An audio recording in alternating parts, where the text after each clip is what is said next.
Hello and welcome back to a fun read from the book Strange Animals Family Trees by Rosa Cece. And today's animals of interest are the camel and pig. Camel and pig are related. One stores water in its hump, the other just rolls in mud. Let's explore more about how they are related. They are hoofed cousins, you may say. Camels and pigs are both part of a group called Artiodactyls, or even-toed hoofed mammals. That means they both walk on two main toes and share a surprisingly close ancestry.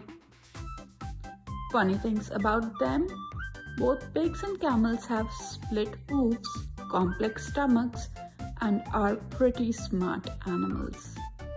Pigs love mud, camels love sand, but both are tough in their own ways. Funny quote about them: camel says, "I handle the desert heat." Pig replies, "I chill in mud puddles." Same thing, just cooler.